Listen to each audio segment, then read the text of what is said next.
Hello friends, welcome to my channel study for you. So guys, जैसा कि आज जो आपका आरपीएफ कांस्टेबल का 6 मार्च के फर्स्ट शिफ्ट का एग्ज़ाम हो गया है दोस्तों, जिसका जो है मैं आपको बिल्कुल 100% एक्यूरेट आंसर के साथ जो है इस वीडियो में बताऊँगा। तो देख लेते हैं कि किस प्रकार के जो है आज आपके 6 मार्च के फर्स्ट शिफ्ट के एग्ज़ाम में जो है प्रश्न पूछे गए हैं। उससे पहले एक बात और दोस्तों, कि जिन्होंने भी अगर चैनल को सब्सक्राइब नहीं किया है तो आरपीएफ कांस्टेबल एग्ज़ाम से रिलेटेड पल पल की अपडेट के लिए जो है चैनल को सब्सक्राइब ज़रूर कर दीजिएगा। और बगल में ही आपको एक बेल आइकन यानी घंटे का निशान भी दिख रहा होगा, तो आप उसे भी जो है ज़रूर प्रेस कर दीजिएगा। तो चलिए वीडियो को स्टार्ट करते हैं। तो आपका पहला क्वेश्चन आया था कि रानी लक्ष्मीबाई ये जो आपका कहाँ से संबंधित है, यानी रानी लक्ष्मीबाई का जो जन्म है ना ये कहाँ पर हुआ था। तो देखिए, रानी लक्ष्मीबाई का जो जन्म है ना ये आपका 19 नवंबर 1828 को जो है ये आपका वाराणसी में, जिसका वर्तमान में नाम आपका बनारस हो गया है, तो देखिए वाराणसी में जो इनका जन्म हुआ था। तो वाराणसी आपका यहाँ पे करेक्ट आंसर होगा।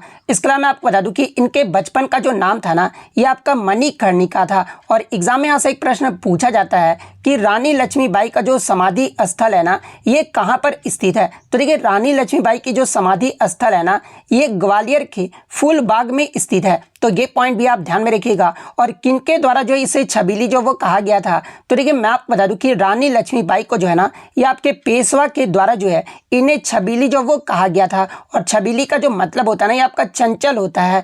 इसके अलावा 1857 की क्रांति में रानी लक्ष्मीबाई जो है ना ये आपके झांसी से जो वो नेतृत्व किए थे। तो ये सारे फैक्ट जो आपको ध्यान में रखना है। नेक्स्ट आपका क्वेश्चन यहाँ पर आया था कि भारत की मुख्य भूमि का जो है सबसे दक्षिणी बिंदु जो है ना ये कौन सा है। तो देखिए, भारत के मुख्य भूमि का जो सबसे दक्षिणी बिंदु है ना ये आपका कन्याकुमारी है। तो कन्याकुमारी आपका करेक्ट आंसर होगा। लेकिन मैं आपको बता दूं कि जब आपका प्रश्न में ये पूछा जाए कि भारत के क्षेत्र का सबसे दक्षिणी बिंदु जो है ये कौन सा है, तो देखिए भारत के जो सबसे दक्षिणी बिंदु है ना ये आपका इंदिरा पॉइंट है। लेकिन क्वेश्चन में आपका भारत के मुख्य भूमि का जो वो पूछा गया था, इसलिए आपका कन्याकुमारी जो आपका करेक्ट आंसर होगा। इसके अलावा अगर इंदिरा पॉइंट की बात कर ले तो देखिए ये जो आपका इंदिरा पॉइंट है ना ये आपका 6 डिग्री 4 मिनट उत्तरी अक्षांश पर स्थित है। तो ये फैक्ट भी आपको ध्यान में रखना है। नेक्स्ट क्वेश्चन आपका यहाँ पर था कि भारत किन 2 पश्चिमी राज्यों की जो है तटीय सीमा है। तो देखिए, भारत के पश्चिमी तटीय राज्यों की सीमा की अगर मैं बात कर लूँ तो ये जो आपका गुजरात, महाराष्ट्र, गोवा, कर्नाटक और केरल से होकर जो ये आपका गुजरता है। इसके अलावा मैं आपको बता दूं कि ये जो आपका मैदान है ना ये आपके दक्कन पठार के पश्चिमी भाग और अरब सागर के बीच में स्थित है। तो ये पॉइंट भी आप ध्यान में रखिएगा। और मैं आपको बता दूं कि ये जो आपका मैदान है ना ये आपके गुजरात के कच्छ के रण से जो है ये आपका कन्याकुमारी तक जो ये आपका फैला हुआ है। तो गुजरात से कन्याकुमारी ऑप्शन में आपका दिया गया था, तो ये वाला ऑप्शन आपका करेक्ट आंसर होगा। नेक्स्ट आपका क्वेश्चन यहाँ पर आया था कि 1857 के विद्रोह में मेरठ का जो नेतृत्व है ना ये किसने किया था। तो देखिए, मेरठ से जो 1857 के विद्रोह में जो नेतृत्व है ना ये राव कदम सिंह गुर्जर के द्वारा जो वो किया गया था। तो राव कदम सिंह गुर्जर आपका करेक्ट आंसर होगा। लेकिन किसी बच्चे ने बताया कि मतलब बहुत सारे बच्चों ने बताया कि गोरखपुर से पूछा गया था, एक ही बच्चे ने जो है सिर्फ मेरठ का बताया था। तो इसलिए मैं आपको नॉलेज के लिए जो वो बता दिया हूँ। लेकिन एग्जाम में आपका ये प्रश्न आया था कि 1857 के विद्रोह में गोरखपुर से जो है ना ये किसने नेतृत्व किया था। तो देखिए, 1857 के विद्रोह में गोरखपुर से जो है ना ये आपके मोहम्मद हसन और बाबू बंधु सिंह ने जो है अंग्रेजों के खिलाफ जो वो नेतृत्व किए थे। तो ये वाला ऑप्शन आपका करेक्ट आंसर होगा।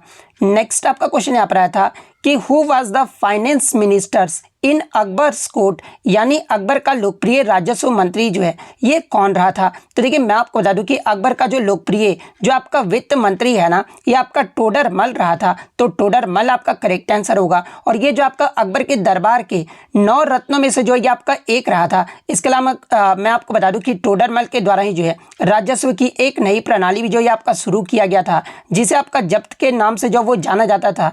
और इसी के द्वारा जो है कराधान की एक प्रणाली भी जो वो शुरू किया गया था, जिसे दहसाला के नाम से जो वो जाना जाता है। तो ये फैक्ट भी आपको ध्यान में रखना है। इसके अलावा अकबर के अगर 9 रत्नों की अगर मैं बात कर लूँ तो देखिए, अकबर के 9 रत्नों में आपके अबुल फजल भी थे। और ये जो आपके अबुल फजल थे ना ये आपके अकबरनामा पुस्तक के लेखक भी थे। और अकबर के 9 रत्नों में जो है ये आपके मुख्य सलाहकार थे। तो ये पॉइंट भी आप ध्यान में रखिएगा। फैजी की बात करें तो फैजी जो थे ना ये आपके कवि और अकबर के पुत्रों के जो ये आपके गुरु थे।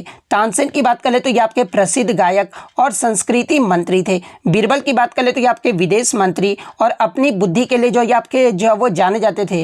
राजा मान सिंह की बात कर ले तो ये जो आपके अकबर की सेना के प्रधान का जो है सेना अध्यक्ष थे। अब्दुल रहीम खाने खाना जो थे ना ये आपके रक्षा मंत्री और कवि थे। फ़कीर आजिउद्दीन की बात कर ले तो ये आपके धार्मिक मंत्री थे। और मुल्ला दो प्याजा जो थे ना ये आपके एक नवरत्न थे। तो ये सारे फैक्ट जो आपको ध्यान में रखना है। नेक्स्ट आपका यहाँ पर आया था कि भारतीय संविधान में वर्ष 1976 से पहले जो है क्या नहीं हुआ था, जहाँ पे ऑप्शन में आपका मौलिक कर्तव्य जो वो दिया गया था। तो देखिए मैं आपको हर बार बताते आ रहा हूँ कि 42वां जो संविधान संशोधन हुआ था जो कि आपका 1976 में हुआ था और इसी के द्वारा हमारे संविधान में जो है आपके 10 मौलिक कर्तव्य को जो वो जोड़ा गया था। तो 1976 से पहले आपका क्या नहीं था, तो मौलिक कर्तव्य जो था ये हमारा संविधान में जो वो नहीं था। तो मौलिक कर्तव्य आपका यहाँ पे करेक्ट आंसर होगा। इसके अलावा वर्तमान में आपके मौलिक कर्तव्यों की जो संख्या है ये आपका 11 मौलिक कर्तव्य है। और 11वां जो मौलिक कर्तव्य है ना ये आपका 86वां जो संविधान संशोधन हुआ था जो कि आपका वर्ष 2002 में हुआ था। और इसके माध्यम से 11वां मौलिक कर्तव्य को जो ये आपका जोड़ा गया था। और मौलिक कर्तव्य का जो प्रावधान है ये किस देश के संविधान से लिया गया है, तो ये जो आपका USSR यानी जिसका वर्तमान में आपका नाम रूस है और रूस देश के संविधान से जो है वो लिया गया है। इसके अलावा मैं आपको बता दूं कि 42वें संविधान संशोधन को ही जो है ये आपका लघु संविधान भी जो वो कहा जाता है। और इसी संविधान में प्रस्तावना में भी जो आपका संशोधन जो वो किया गया था। तो ये सारे फैक्ट जो आपको ध्यान में रखना है। नेक्स्ट आपका क्वेश्चन यहाँ पर आया था कि हिमालय जो है ये आपके किस प्रकार के पर्वत का उदाहरण है। तो देखिए हिमालय पर्वत की बात कर ले तो ये जो आपका वलित पर्वत का जो है एक उदाहरण है। तो वलित पर्वत आपका करेक्ट आंसर होगा। नेक्स्ट आपका क्वेश्चन यहाँ पर आया था कि भारतीय संविधान का कौन सा अनुच्छेद यह स्पष्ट करता है कि नीति निर्देशक सिद्धांत जो है ना ये आपका एक गैर न्याय संगत है। तो देखिए ये जो आपका अनुच्छेद 37 है ना इसके मुताबिक देश की कोई भी अदालत जो है राज्य के नीति निर्देशक सिद्धांत यानी DPSP को जो ये आपका लागू नहीं कर सकता है। तो ये आपका अनुच्छेद 37 में जो वो कहा गया है। और इन सिद्धांतों को पालन करना जो है देश के शासन में जो ये आपका अहम होगा। तो ये आपका अनुच्छेद 37 आपका करेक्ट आंसर होगा। इसके अलावा अनुच्छेद 36 की बात कर ले तो ये जो आपका राज्य की परिभाषा का जो ये आपका वर्णन करता है। अनुच्छेद 38 के क्लोज 1 की बात कर ले तो देखिए इसमें आपका कहा गया है कि राज्य लोक कल्याण की अभिवृद्धि करने और उनकी रक्षा करने का जो वो प्रयास करेगा, क्योंकि ये जो आपका सामाजिक व्यवस्था है जिसमें न्याय, सामाजिक, आर्थिक, राजनीतिक रूप से जो है ना राष्ट्रीय जीवन के सभी संस्थानों को अनुप्राणित जो वो किया जाएगा। तो ये आपका अनुच्छेद 38 के क्लोज 1 में जो ये आपका कहा गया है। तो ये सारे फैक्ट जो आपको ध्यान में रखना है। नेक्स्ट आपका क्वेश्चन यहाँ पर आया था कि 2011 की जनगणना के अनुसार भारत में पुरुष साक्षरता दर है ना ये कितना रहा था, यानी मेल का जो आपका लिटरेसी रेट जो है ये आपसे पूछा गया था। तो देखिए मैं आपको बता दूं कि 2011 की जनगणना के अनुसार भारत में जो आपका भारत का जो साक्षरता दर है ना ये आपका 74.04% रहा था, जिसमें अगर पुरुष साक्षरता दर की बात कर ले तो ये आपका 82.14% रहा था। और महिला साक्षरता दर जो है ना ये आपका 65.46% रहा था। तो 82.14% आपका करेक्ट आंसर होगा। और सबसे अधिक साक्षरता दर वाला राज्य कौन सा रहा था, तो ये आपका केरल राज्य रहा था। केरल राज्य का ओवरऑल लिटरेसी रेट आप देख सकते हैं, जिसमें सबसे अधिक भी जो पुरुष साक्षरता और महिला का जो साक्षरता दर है ये आपका केरल राज्य में ही देखने को मिला था। इसके अलावा दूसरे स्थान पे जो आपका केंद्र शासित प्रदेश लक्षद्वीप रहा था। और दूसरा राज्य अगर पूछा जाए तो ये आपका मिजोरम राज्य रहा था। इसके अलावा चौथे स्थान पे जो आपका गोवा जो है वो रहा था। पांचवें स्थान पे लिटरेसी रेट में आपका त्रिपुरा रहा था। और छठे स्थान पे जो है ना ये आपका दमन और दीव रहा था। ये क्रम आप ध्यान में रखिएगा, क्योंकि क्रम से जो है आपके लगातार प्रश्न पूछे जाते हैं। जैसे कि प्रश्न ये पूछा जाएगा कि 2011 की जनगणना के अनुसार दूसरा सबसे अधिक साक्षरता दर वाला राज्य कौन सा रहा था। तो देखिए दूसरा सबसे अधिक साक्षरता दर वाला जो राज्य ये आपका मिजोरम रहा था। तो इस प्रकार से भी प्रश्न जो वो पूछा जाता है। और देखिए 2011 की जनगणना में एक आपका नया प्रश्न जो है आपका पूछा जा रहा है, जहां पे बच्चे जो वो कंफ्यूज हो जा रहे हैं। प्रश्न ये पूछा जा रहा है कि 2011 की जनगणना के अनुसार किस राज्य का जो है ना पुरुष साक्षरता दर और महिला साक्षरता दर में जो है ये आपका सबसे कम अंतर जो है ना ये आपका देखने को मिलता है। तो बहुत सारे बच्चे क्या करते हैं कि केरल उत्तर मार्ग कराते हैं, तो ये जो आपका गलत हो जाएगा। मैं पहले ही आपको बता देता हूँ, सबसे कम अंतर जो है ना पुरुष साक्षरता दर और महिला का साक्षरता दर में जो है ये आपका मिजोरम राज्य में जो वो देखने को मिलता है। आप यहाँ पे क्लियरली देख सकते हैं, दोनों का आप यहाँ पे मिला लीजिएगा। आप यहाँ पे क्लियरली आपको यहाँ पर शो हो रहा होगा कि सबसे कम जो अंतर है ना ये आपका मिजोरम राज्य में जो वो देखने को मिलता है। और सबसे अधिक अंतर अगर पूछा जाए तो ये आपका राजस्थान राज्य में जो वो देखने को मिलता है। और सबसे कम ओवरऑल अगर बात कर ले कि सबसे कम लिटरेसी रेट जो है ये किस राज्य का है, तो ये आपका बिहार राज्य का है। तो ये सारे फैक्ट जो आपको ध्यान में रखना है। नेक्स्ट आपका क्वेश्चन यहाँ पर आया था कि ये आपका प्रश्न नहीं पूछा गया था, मैं पहले ही बता देता हूँ, लेकिन आगे के शिफ्टों के लिए ये मैं प्रश्न बता देता हूँ। अब लिख लिया हूँ तो मैं आपको ये बता ही देता हूँ, ठीक है। प्रथम पंचवर्षीय योजना में जो है सबसे अधिक जो बल है ना ये किस पर जो वो दिया गया था, तो देखिए इस योजना में कृषि उत्पादन को बढ़ाने पर जो है ये आपका सबसे ज़्यादा जो जोर है ना वो दिया गया था। और दूसरी योजना में जो है ये आपका भारी उद्योग पर सबसे ज़्यादा जो ये आपका ध्यान जो वो दिया गया था। तो ये आपका आगे के शिफ्टों के लिए प्रश्न है। मैं आपको बता दूं कि इस शिफ्ट में आपका ये प्रश्न जो वो नहीं पूछा गया था। नेक्स्ट आपका क्वेश्चन यहाँ पर आया था कि what is the wind current that blows in autumn in North India called, यानी भारत के उत्तरी मैदान में चलने वाली जो गर्म शुष्क हवाएं हैं ना इसे क्या कहा जाता है। तो देखिए भारत के उत्तरी मैदानों में चलने वाली गर्म और शुष्क हवाओं को जो है ना ये आपका लू जो है वो कहा जाता है। तो लू आपका यहाँ पे करेक्ट आंसर होगा। नेक्स्ट आपका क्वेश्चन यहाँ पर आया था कि भारत सरकार ने हाल ही में बायोटेक पर किस अंतर्राष्ट्रीय संगठन के साथ जो है ये कानूनी समझौता जो वो किया है। तो देखिए भारत सरकार के द्वारा हाल ही में जो है आपके विश्व बैंक के साथ जो है ना ये आपका कानूनी समझौता जो वो किया गया है। तो वर्ल्ड बैंक आपका करेक्ट आंसर होगा। और मैं आपको बता दूं कि आज के शिफ्ट में आपके बैंक से जो है ना आपके 4 करंट अफेयर्स के प्रश्न जो वो पूछे गए हैं। तो आप जो है बैंक के करंट अफेयर जो है वो जरूर देख कर जाइएगा। नेक्स्ट आपका क्वेश्चन यहाँ पर आया था कि ग्रैमी पुरस्कार विजेता टी.एच. विनायक राम का जो संबंध है ना ये आपका किस वाद्य यंत्र से है। तो देखिए टी.एच. विनायक राम की बात कर ले तो इन्हें जो आपका विक्कू विनायक राम के नाम से भी जो वो जाना जाता है, जो कि आपके एक भारतीय ताल वादक हैं। और इन्हें जो आपका घाटम का देवता भी जो है के रूप में भी जो वो जाना जाता है। तो ताल वादक आपका करेक्ट आंसर होगा। इसके अलावा मैं आपको बता दूं कि फरवरी 2024 में जो है कुल 5 भारतीय संगीतकारों ने जो है ग्रैमी पुरस्कार जो वो जीता है। और वो 5 भारतीय संगीतकार कौन कौन से हैं, तो यहाँ से भी आपका एग्जाम में प्रश्न बनेगा। तो देखिए मैं आपको बता दूं कि आपके जो है तबला वादक जाकिर हुसैन को जो ये आपका ग्रैमी पुरस्कार जो वो दिया गया है संगीत एल्बम की श्रेणी में, मैं आपको बता दूं। इसके अलावा राकेश चौरसिया जो कि आपके बांसुरी वादक है इन्हें भी आपका दिया गया है। शंकर महादेवन जो कि आपके गायक हैं इन्हें भी आपका ग्रैमी पुरस्कार से जो वो सम्मानित किया गया है। इसके अलावा गणेश राजगोपालन जो कि आपके वायलिन वादक है इन्हें भी सम्मानित किया गया है। और ये जो आपके टी.एच. विनायक राम के बेटे सेल्वा गणेश विनायक राम जो कि आपके ताल वादक से ही संबंधित हैं। तो ये 5 को जो है आपके संगीत एल्बम की श्रेणी में 2024 का ग्रैमी पुरस्कार जो वो दिया गया है। तो इनका वाद्यंत्र और किस क्षेत्र से संबंधित है ये जो आप जरूर ध्यान में रखिएगा। नेक्स्ट आपका यहाँ पर आता है कि what is the growth rate of ICICI bank in 2024-25, यानी आईसीआईसीआई बैंक 2024-25 में ग्रोथ रेट जो रहा था ना ये क्या रहा था। तो देखिए मैं आपको बता दूं कि वित्त वर्ष 2024-25 की तीसरी तिमाही में आईसीआईसीआई बैंक का जो राजस्व सल है ना राजस्व जो है ये आपका साल दर साल ये जो आपका बढ़ा है और कर के बाद उसका लाभ जो है ना ये आपका साल दर साल जो है ये आपका 16.6% जो वो बढ़ा है। तो या तो आपका 25.4% दिया गया होगा या फिर आपका 16.6% दिया गया होगा। तो इन दोनों में से आपका जो भी दिया गया होगा वो आपका यहाँ पे करेक्ट आंसर होगा।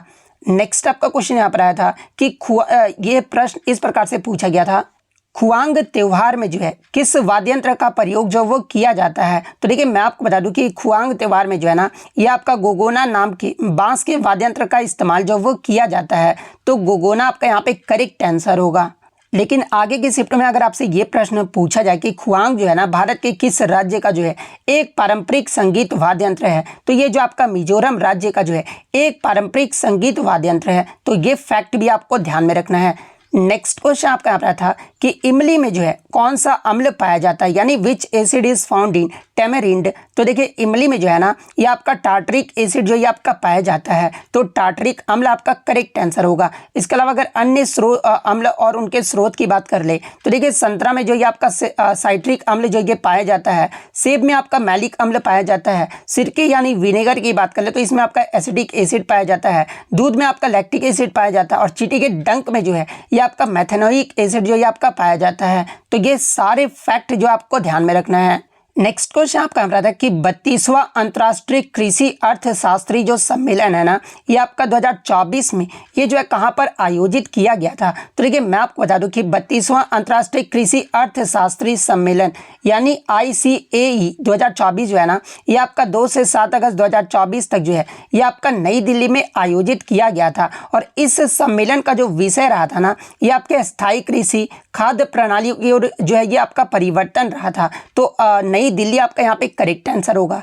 नेक्स्ट आपका क्वेश्चन यहाँ पर आया था कि मानव विकास सूचकांक यानी ह्यूमन डेवलपमेंट इंडेक्स जो रिपोर्ट है ना, ये किस संस्था के द्वारा जो है इसे जारी किया जाता है। तो देखिए ह्यूमन डेवलपमेंट इंडेक्स ये जो रिपोर्ट है ना, ये आपके UNDP यानी संयुक्त राष्ट्र विकास कार्यक्रम के द्वारा जो है इसे जारी किया जाता है। तो UNDP आपका करेक्ट आंसर होगा। इसके अलावा एग्जाम में यहाँ से एक प्रीवियस शिफ्ट में आपसे प्रश्न बना था कि ये जो आपका मानव विकास सूचकांक है ना, ये किस आधार पर जो ये आपका मापा जाता है। तो देखिए ये जो सूचकांक है ना, ये आपके लोगों के स्वास्थ्य, शिक्षा और जीवन स्तर के आधार पर जो है इसे जो वो मापा जाता है। तो ये पॉइंट भी आप ध्यान में रखिएगा। इसके अलावा 2024 में भारत का रैंक क्या रहा था। तो देखिए साल 2023-24 के लिए मानव विकास सूचकांक में भारत का जो पायदान रहा था ना, यानी रैंक जो रहा था, ये आपका 134वें स्थान पर रहा था। तो ये सारे फैक्ट जो आपको ध्यान में रखना है।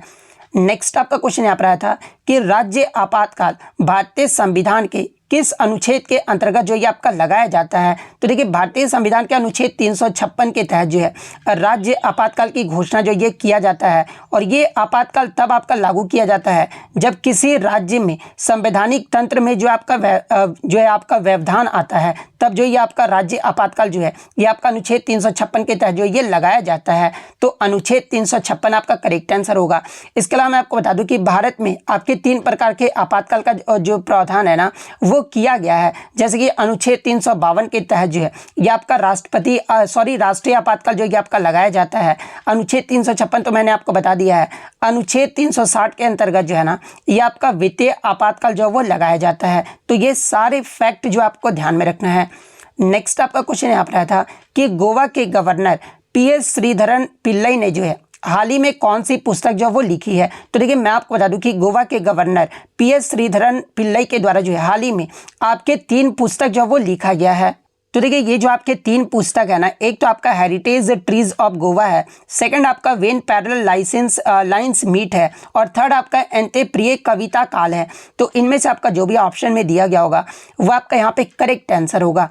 नेक्स्ट आपका क्वेश्चन यहाँ पर आया था कि कर्नाटक संगीत के त्रिमूर्ति जो है ना, ये किसे कहा जाता है। तो देखिए कर्नाटक संगीत के त्रिमूर्ति को जो है ये आपका त्यागराज, मुथुस्वामी दीक्षितार और श्यामा शास्त्री को जो ये आपका कहा जाता है। और इन्हें ही आपका कर्नाटक संगीत के 3 रत्नों के नाम से भी जो वो जाना जाता है। तो ये वाला ऑप्शन आपका करेक्ट आंसर होगा।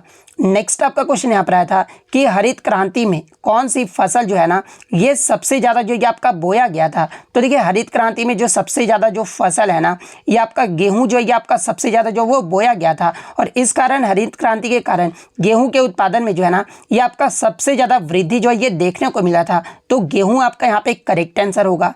नेक्स्ट आपका क्वेश्चन यहाँ पर आया था कि the inner cabinet was the strongest during the tenure of which prime minister, यानी आंतरिक मंत्रिमंडल किस प्रधानमंत्री के कार्यकाल में जो है ये आपके सबसे मजबूत था। तो देखिए मैं आपको बता दूं कि आंतरिक मंत्रिमंडल को ही जो है ये आपका किचन कैबिनेट के नाम से भी जो वो जाना जाता है। और ये जो आपका इंदिरा गांधी के कार्यकाल के दौरान जो है ना, ये आपका विशेष रूप से जो ये आपका शक्तिशाली था। तो इंदिरा गांधी आपका करेक्ट आंसर होगा। नेक्स्ट आपका यहाँ पर था कि what was tax called in the Maurya period, यानी मौर्य काल में जो है आपके कौन कौन से कर जो वो लिए जाते थे। तो देखिए मैं आपको बता दूं कि मौर्य काल में जो है ना, ये आपके बहुत सारे कर जो वो लिए जाते थे। जैसे कि आपका भागा कर लिया जाता था, करा कर लिया जाता था, इसके अलावा पिंडा कारक कर जो वो लिया जाता था, बाली टैक्स लिया जाता था, हिरण्य टैक्स लिया जाता था, इसके अलावा उदाका भागा टैक्स जो वो आपका लिया जाता था, प्रक्रिया टैक्स लिया जाता था, इसके अलावा सेन भक्ता टैक्स लिया जाता था, और शुल्का टैक्स जो है ये आपका लिया जाता था। तो ऑप्शन में जो आपका हिरण्य टैक्स जो वो दिया गया था, तो हिरण्य टैक्स आपका करेक्ट आंसर होगा।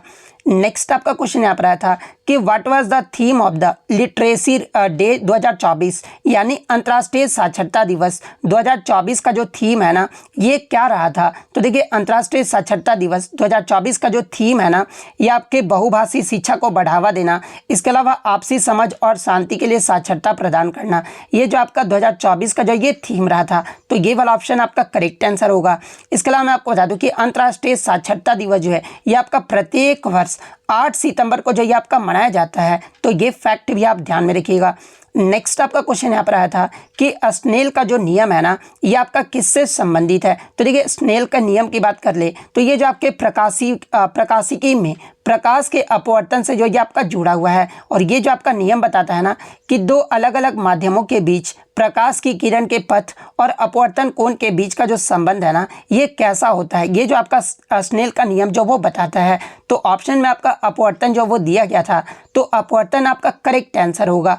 नेक्स्ट आपका क्वेश्चन यहाँ पर आया था कि according to the recent information the best league of the year in India is considered to be the, यानी हालिया जानकारी के अनुसार भारत में वर्ष की सर्वश्रेष्ठ जो लीग है ना ये किसे मानी जाती है। तो देखिए हालिया जानकारी के अनुसार भारत में वर्ष की जो सर्वश्रेष्ठ लीग है ना ये आपके प्रो कबड्डी लीग को जो ये आपका माना जाता है। तो प्रो कबड्डी लीग आपका करेक्ट आंसर होगा। नेक्स्ट आपका क्वेश्चन यहाँ पर आया था कि भारतीय रिजर्व बैंक ने जो है हाल ही में नियामकीय मानकों के उल्लंघन के चलते किन दो बैंकों पर जो ये आपका जुर्माना लगाया है। तो देखिए मैं आपको बता दूं कि भारतीय रिजर्व बैंक के द्वारा हाल ही में नियामकीय मानकों के उल्लंघन के चलते जो है आपके नैनीताल बैंक लिमिटेड और उज्जीवन स्मॉल फाइनेंस बैंक, ये दो बैंकों पर जो है ना ये आपका जुर्माना जो वो लगाया गया है। तो ये दोनों बैंक आपका करेक्ट आंसर होगा।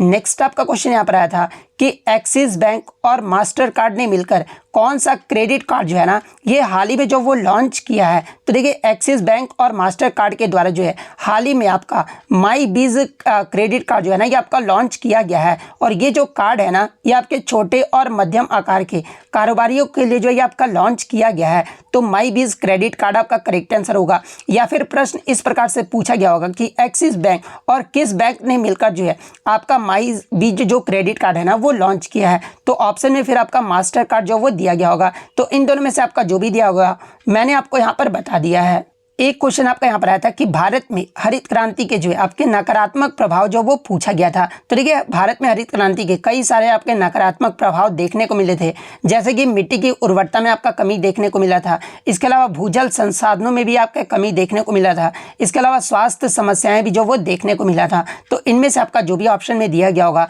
वो आपका यहाँ पे करेक्ट आंसर होगा। नेक्स्ट आपका क्वेश्चन यहाँ पर आया था कि विश्व मोहन भट्ट का जो जन्म है ना ये कहाँ पर हुआ था। तो देखिए विश्व मोहन भट्ट का जो जन्म है ना ये आपके राजस्थान के जयपुर में हुआ था। तो जयपुर आपका करेक्ट आंसर होगा। और विश्व मोहन भट्ट जो है ये आपके किस वाद्यंत्र से संबंधित है। तो देखिए विश्व मोहन भट्ट को जो है ये आपका मोहन वीणा का आविष्कारक जो वो माना जाता है। तो ये फैक्ट भी आपको ध्यान में रखना है।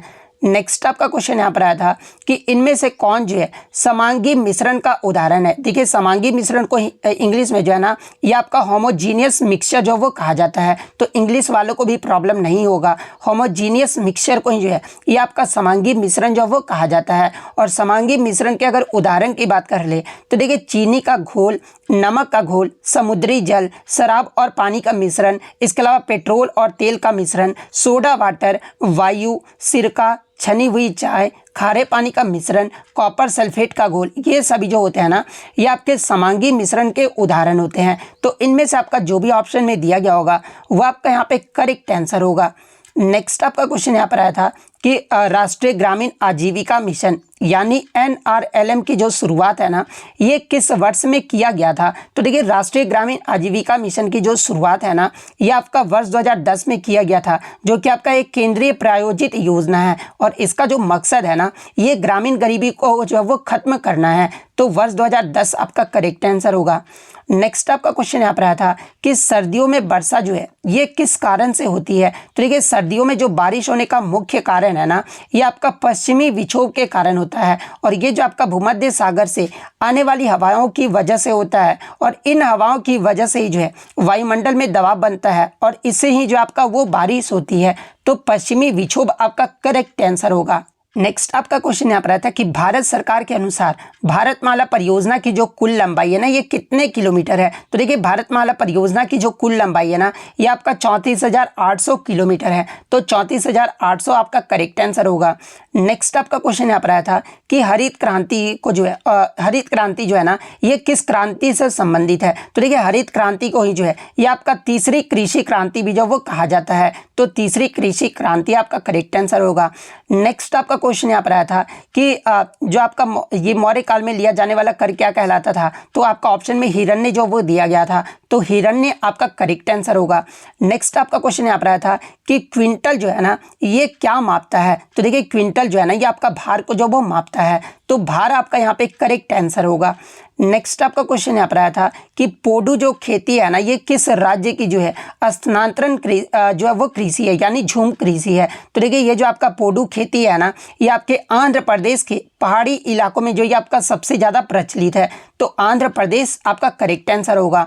नेक्स्ट अगर बात कर ले तो मैथ्स में आपका बच्चे ने बताया कि 105 और 120 का जो एलसीएम पूछा गया था। इसके अलावा एक क्लास में रमेश ऊपर से 16वें स्थान पर है और नीचे से जो है 65वें स्थान पर है। तो टोटल क्लास में जो है कितने बच्चे हैं, इस प्रकार का प्रश्न जो आपसे पूछा गया था। तो इसका फॉर्मूला तो आपको इजीली पता ही होगा, आप इजीली जो वो सॉल्व कर दिए होंगे। तो आप कमेंट करके बताइएगा कि आपका आंसर जो है ना, इसमें जो वो कितना आ रहा था। इसके अलावा कोडिंग डिकोडिंग से जो है आपके 4 प्रश्न जो वो पूछे गए थे।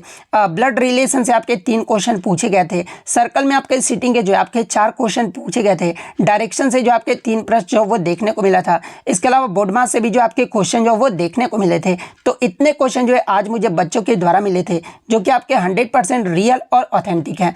तो अगर वीडियो अच्छी लगी हो तो वीडियो को जो है लाइक ज़रूर कर दीजिएगा और इसी तरह रियल एनालिसिस पाने के लिए जो है चैनल को सब्सक्राइब ज़रूर कर दीजिएगा। तो मिलते हैं नेक्स्ट वीडियो में, तब तक thank you, all the best.